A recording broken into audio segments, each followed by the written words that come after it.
No, Beth. Mariing sagot nito. Napamaang si Beth, hindi makapaniwalang tinanggihan nito ang hiling niya. Seriously, Lyndon? Kahit maging sekretary mo, hindi pwede? Malamig siya nitong sinulyapan. I already have a secretary. No, I won't let you work in my company. Nagdamdam siya sa sagot nito. Yun lang naman ang gusto niya, ang magtrabaho ulit sa kumpanya. That's way, mas magiging madali sa kanya ang lahat. Fasten your seatbelt. Utos nito noong lumipat na ito sa driver's seat. Hanggang makauwi hindi siya umimik. Nagpupuyos ang kalooban niya. Nagpapakagaga pa siya. Hindi naman pala makukuha ang gusto niya. Napirmi ang mga labi niya. Hanggang makauwi hindi niya ito kinausap. Bethany. Galit nitong tawag sa kanya noong tuloy-tuloy siyang umakyat at padabog na pumasok sa kwarto. Alam niyang nakasunod ito sa kanya pero inabala niya sarili sa paghugot ng mga damit. Hindi mo ko papansinin buong magdamag. Hinanakit nito, napairap siya at iniwasan ito noong pumasok ito sa walk-in closet. Maging akmang paghapit nito sa kanyang bewang ay iniwasan niya. Dumiretso siya sa banyo at nilak yun. Mahirap na't baka makaisa na naman to. Kaya lang pagkatapos niyang maligoy nakaabang na ito sa labas ng banyo. Ni hindi pa siya tuluyang nakakahakbang palabas ay hinapit na nitong bewang niya. Mariin at mahigpit yon. Napapikit siya ng mariin. Ayaw niya talaga itong makausap ngayon. Hindi mo talaga ako kakausapin? Mariing bulong nito.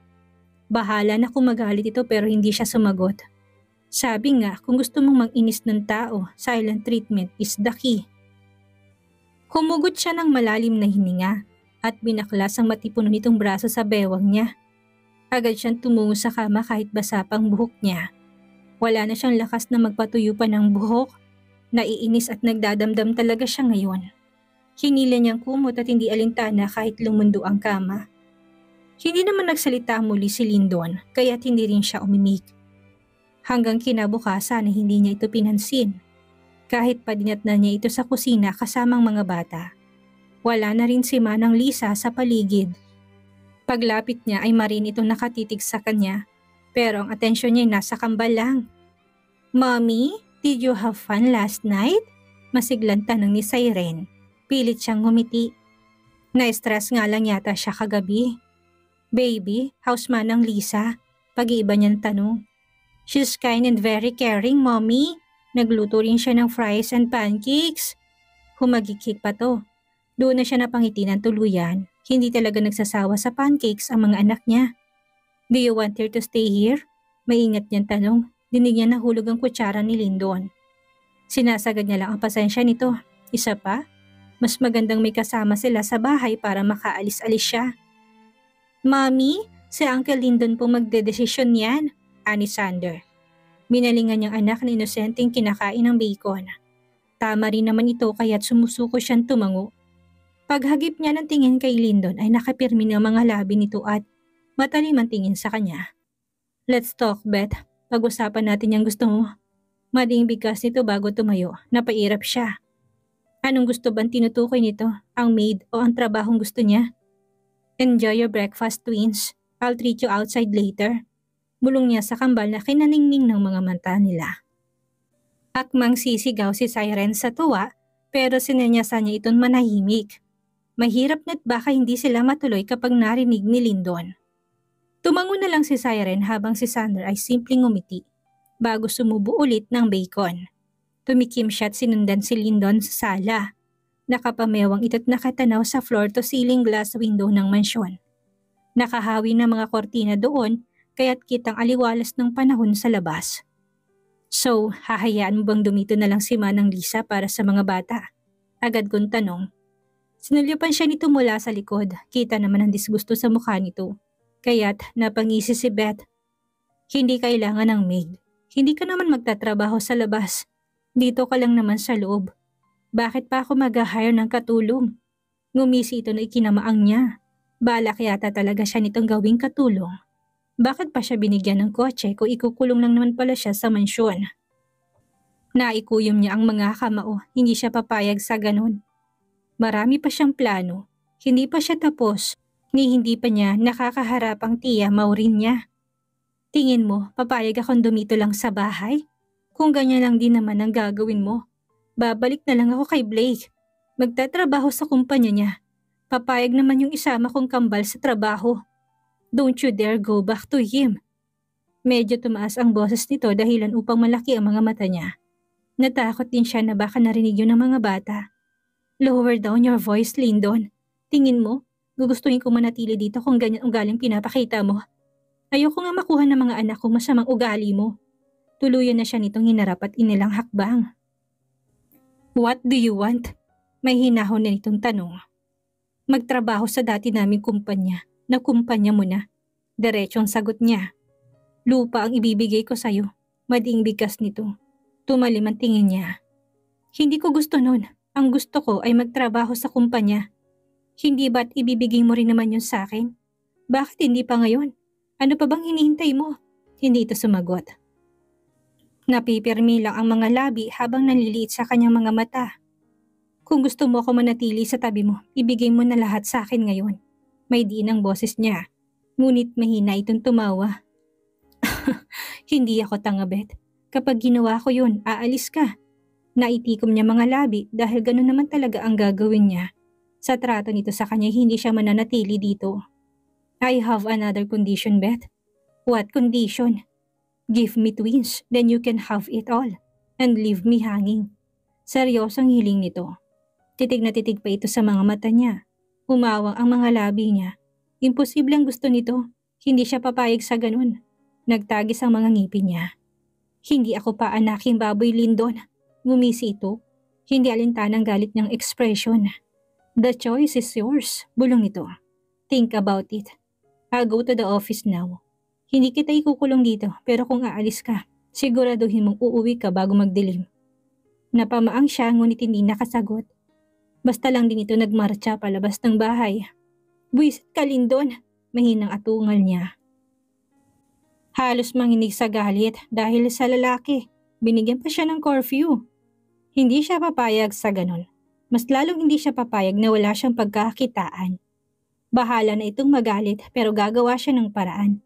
Kung hindi siya nito papayagang magtrabaho sa kumpanya nila, hahanap siya ng ibang trabaho.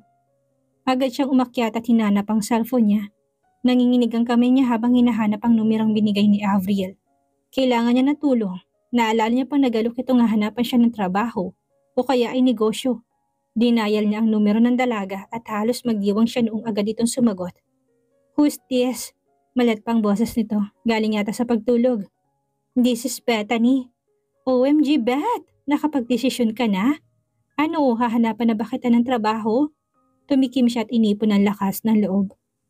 Gusto ko magnegosyo at makaalis na kay Lyndon. Tutulungan mo ba ako? Diretsong tanong niya. Kaya lang, natahimik ito sa kabilang linya at hindi alam kung anong magiging desisyon nito. Please, gusto kong lumaya sa kanya. Pag-uulit niya. Mommy, bibili na po ba tayo ng books? Tanong ni Sandra matapos nilang makapasok sa mall. Dito ang meetup nila ni Avril. Dito rin sigurong spa at salon ng dalaga. Pero sa coffee house siya nito pinapapunta. Yes, pero mamaya na ha? May kikitain kasi akong kaibigan.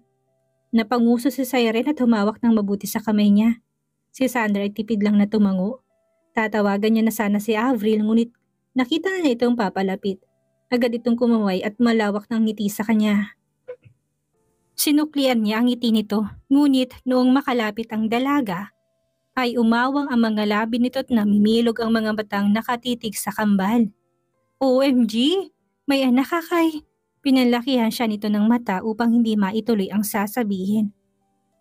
Mali ang iniisip mo. Mamaya ko na ikikwento. Bulong niya rito pagkaraan ay nginus ang mga anak niyang inosenteng nakatitig kay Avril. Nakuha naman itong ibig niya sabihin. Dumukwang ito at ngumiti ng pagkalaki-laki sa kambal. Hello kids! I'm your Tita Avril. Are you twins? You both look alike. Yes, we are. You're so pretty. Papuri ni Siren kay Avril. Namilog ang mga mata ni Avril at napahawak pa sa sariling pisngi. Am I? Really? Am I prettier than your mother?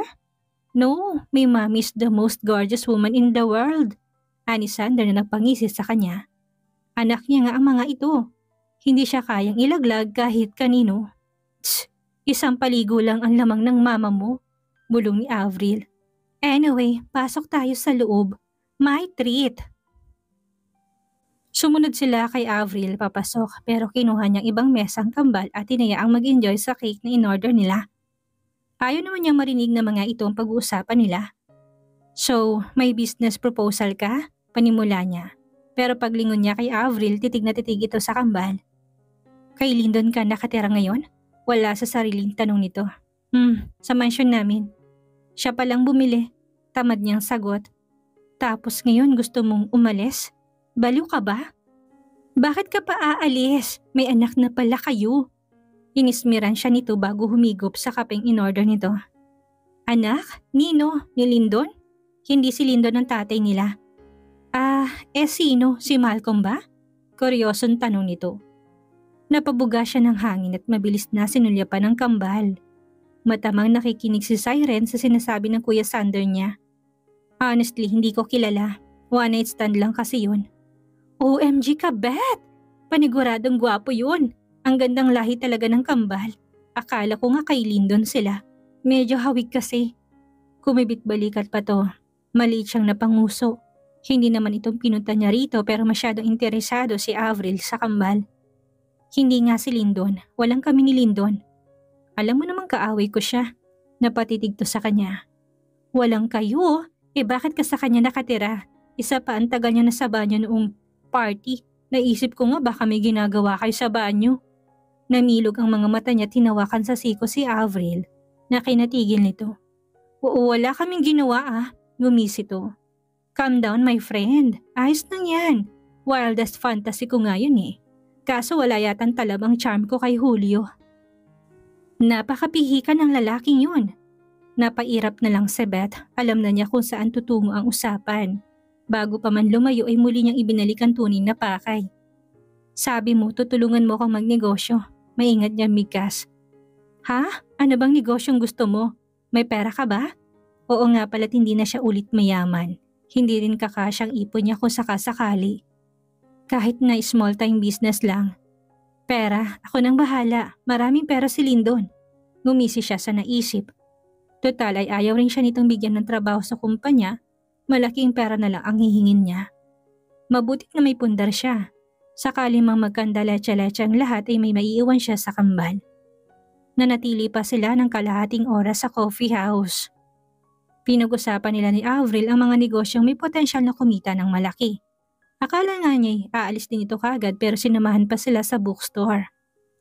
Mommy, sasamahan ko si kuya na maghanap ng book niya. Pwede po? Tumango siya kay Siren at tinayaan itong sumama kay Sander na tumungo sa hilera ng mga libro. Baka pag nainip na sila ipapasok na niya sa school ng kambal. Akala ko talaga kayo ni Lyndon. Tapos may kambal na anak na. Pero hindi ka ba interesadong makilala ang tatay nila? Medyo malungkot na tanong ni Avril. Tinitigan niyang kambal. Minsan, naiisip niya ring hanapin ang lalaking yun.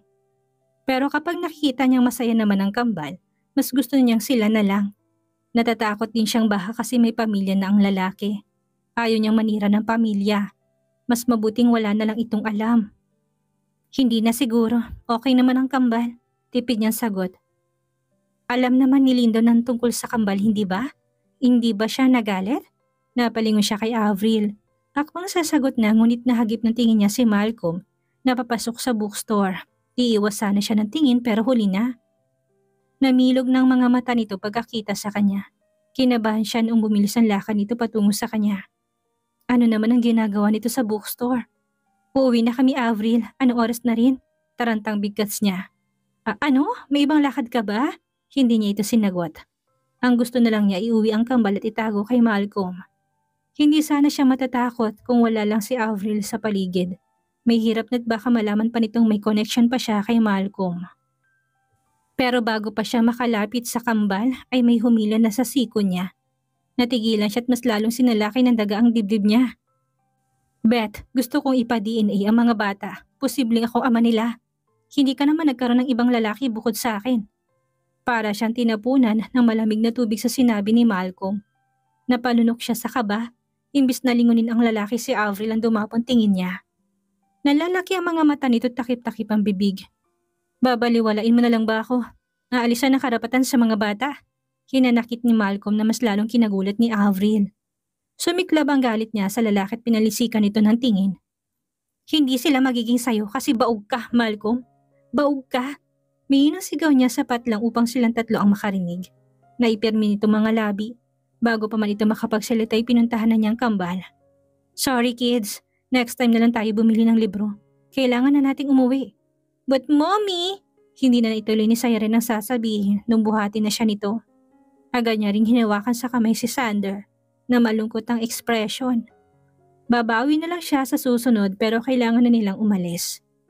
Mabilis siyang naglakad, hindi pinansin si Malcolm na gusto pa siyang kausapin. I'm sorry, Avril. Kalimutan mo na lang ang hinihingi kong tulong.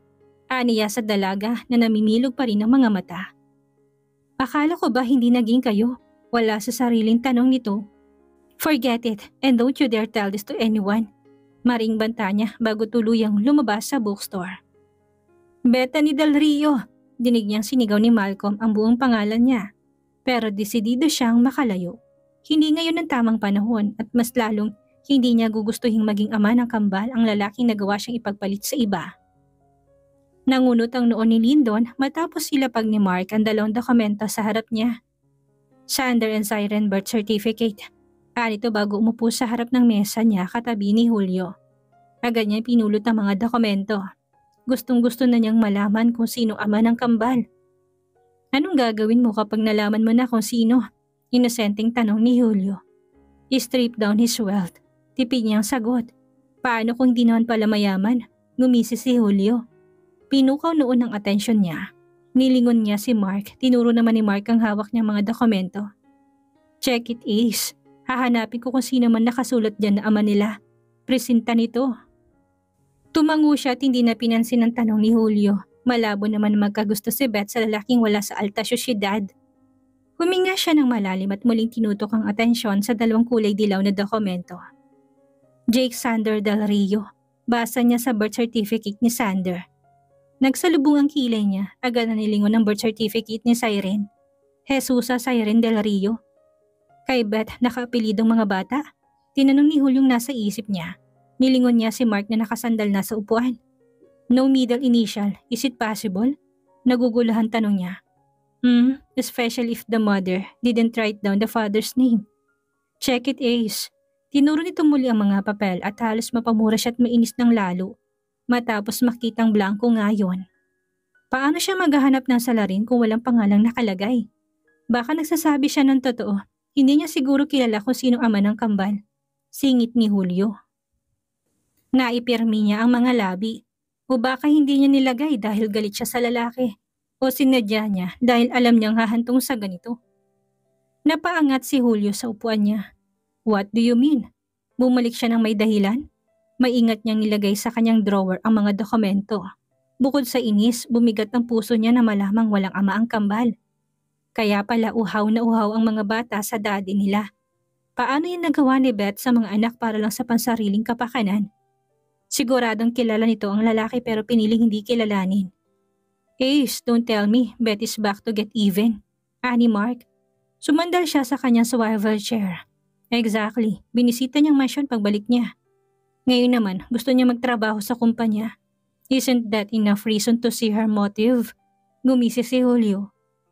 Kung ganyan ang plano niya, baka hindi ka na gumising ng buhay bukas ng umaga. Humalakhak pa ang kaibigan na kinanliit ng mga mata niya. May punto ito pero hindi yun maiisip gawin ni Beth. Hindi noon gugustuhing makulong at iwan ng kambal, napailing siya. Hindi naman niya kailangang magigante, ibibigay ko naman sa kanyang lahat. Bakit hindi mo pa ngayon ibigay? You are just making the situation worse. Paano kapag nalaman ng lolo mo na binabahay mong isang Del Rio? May Sheila ka pa, Ace. Pagpapaalala ni Julio. Napirmi niya muli ang mga labi. Yun ang dahilan niya kung bakit ayaw niya itong magtrabaho sa kanyang kumpanya. Hindi niya alam kung kailan bumibisita ang lolo niya. Baka bigla nitong makita si Beth sa kumpanya at kung ano pang gawin sa dalaga. Hindi niya pa rin maintindihan kung saan ba tala nang gagaling. Ang galit ng lolo niya bukod sa negosyo. Winaksi niya ang naisip. Hindi yun ang gusto niyang problemahin ngayon. Gusto niya pa ring malaman kung sinong ama ng kambal. Galit pa rin siya sa pang-iiwan nito kay Beth sa gitna ng hirap. Pero natigilan siya. Kung hindi ito iniwan ng lalaki, wala ito ngayon sa mansyon niya. Magandang bagay na rin sigurong walang ama ng kambal. Hindi mo naman siguro naiisip na ikaw ang ama ng kambal, di ba? Bigla ang tanong ni Mark. Nung hindi ko pa nalaman na si Beth ang mommy nila, akala ko may nabuntis na akong babae. Pero noong malamang si Beth ang ina, I am 100% sure I wasn't their father. I never bedded her. Really? You never bedded her? Makahulog ang singit ni Julio. Kinunutan niya ito ng noo. Before Julio. Hindi naman nakakabuntis ang halik, sarkastikong sagot niya. Nahalikan niya si Beth noon pero hindi sila umabot sa kama. Humalakak ito. Sabi ko naman kasi sa'yo dati, ligawan mo na, kayo na sana. Baka hanapin pa yung long time crush niya. Nagpanting ang tenga niya. Balita ako, patay na patay si Beth sa lalaking yun, dagdag nito. Who told you that? Ani Mark kay Julio. The woman I brought to the party. Masyadong madaldal. Hindi ko na nga pinakinggan ng iba. Nakalimutan ko na rin ang pangalan niya. Kinamot pa nito ang kilay, naalerto siya. Naalala niya pangalan ng lalaking binanggit sa party. Binalingan niya si Mark. Naalala niya pinapahanap niya rin ito. May nakalap kang impormasyon sa kanya? Ganyan tanong sa kaibigan, umiling ito. I only know his name. Kung malalaman natin ang apelyido o itsura, mas madaling maghanap ng impormasyon. Napatango siya pagkaraan ni binalingan si Julio na humikab. Hindi ako investigador, bigas kagad nito. Go back to that woman, ask her questions. Date her again. I am sure she knows something. Tinutukoy niyang babaeng dinala nito sa party. Walang alam yon. Ang sabi niya lang matagal na naging crush ni Beth si Malcolm. Isa pa sabi niya nag-aaral pa sila noong maging kaibigan niya si Beth. Naputol ang connection nila. Nagkita lang ulit sila sa bar. Hindi daw naging si Beth at si Malcolm. Kwento ni Julio. Tinanong mo sa kanya lahat ng yan? Dudang tanong niya. No, she's talkative. I hate her mouth but it's sweet. Ngumisi to. You kissed her? Ako sa ni Mark sa kaibigan. Nalaki ang mga mata ni Julio habang siya'y nangisi. Iba rin kumilos ang mga kaibigan niya. Yeah, she talked too much so I shut her up. Natigil si Julio noong tumunog ang intercom niya. Sir Lyndon, nasa labas po si Miss Sheila. Imporma ni Marie mula sa intercom. Oh, sounds trouble, parinig ni Julio. Si Mark ay ngumisi sa kanya. Sounds problem. Inismeran niya mga kaibigan bago sinagot ang sekretarya. Send her away, Marie. I'm busy. Okay, sir. Noted. Nakahinga siya ng maluwag. Muli sana siyang magtatanong kay Julio. Pero bigla na lang bumukas ang pinto ng opisina niya. Niluwa noon ang lolo niya. Sa likod nito si Sheila. Napatayo ang dalawa niyang kaibigan pero siya nanatiling nakaupo. What a rude man, Lyndon A. Socampo. How cruel are you to send your fiancé away? Matalim siyang tinignan ng kanyang lolo. Pero hindi siya natinag. Fiancé, pumayag ba ako lo? Ngumisi siya at sinulyapan si Sheilang nakayuko. Ano bang gusto mong itawag sa kanya? Papakasalan mo na siya next month. Dinig niya ang kunwaring gulat na reaksyon ng mga kaibigan niya. Ngunit hindi niya yun pinansin. What if bigyan ko kayo ng apo? Ipapakasal niyo pa rin ako sa kanya? Hamon niya na tahimik ang matanda na kanyang kinangisi. Hindi niyo naman gusto ng manugang, gusto niyo lang naman ng apo. Kita niyang gulat na nag-angat ng tingin si Sheila at nasaktan sa sinabi niya. Pero wala siyang pakialam. Saan ka kukuha ng bata? Sa ampunan? Hamon ng lolo niya. Hindi ako tatanggap ng hindi ko kadugo. Mariing bigkas nito, tinataga niyang titik sa kanyang lolo. Hindi ako mag-aampon pero bibigyan ko kayo ng kambal. Napataas ang kilay nito. Deal! Suntok sa buwan ang gusto mo pero maghihintay ako. Kapag hindi ako natuwa sa'yo, ora mismo ikakasal ka kay Sheila. Litanya nito bago umalis. Sumunod dito si Sheila na nanghina yata sa hamon niya. Shit! Pagmumura niya tinampas ang mesa. Lumala yata ang sitwasyon. Isang buwan ay naging ora mismo. Don't tell me, gagamitin mong mga anak ni Beth para lang inisin ang lolo mo. Tanong ni Mark, hindi siya sumagot. Bagkus ay tumayo siya at kinuha ang susi ng sasakyan niya. Meeting adjourned. Let's meet some other time. Aniya sa dalawa, bago tuloy-tuloy na lumakad sa pinto. Mahinang tumawa si Julio. Good luck to your baby making. Pagpalaing kanawa ng kambal. Biro pa nito, hindi na niya yun pinansin. Nauna pa siyang lumabas sa building niya kaysa sa dalawa. Agad siyang umuwi para lamang madismaya na walang tao sa bahay. Walang kambal at walang bet siyang dinatnan. Gigil niyang sinipa ang sofa. Don't you leave me in this mess, Beth? Gigil niyang sigaw. Huwag lang nitong isipin na takasan siya. Matinding parusa ang igagawad niya. Ano ang gagawin ni Lyndon ngayon nakipagkasundo siya sa lolo niya? Nabibigyan niya ito ng kambal. Nasaan nga kaya si Beth at ang kambal? Yan ang ating aalamin sa susunod nating kabanata.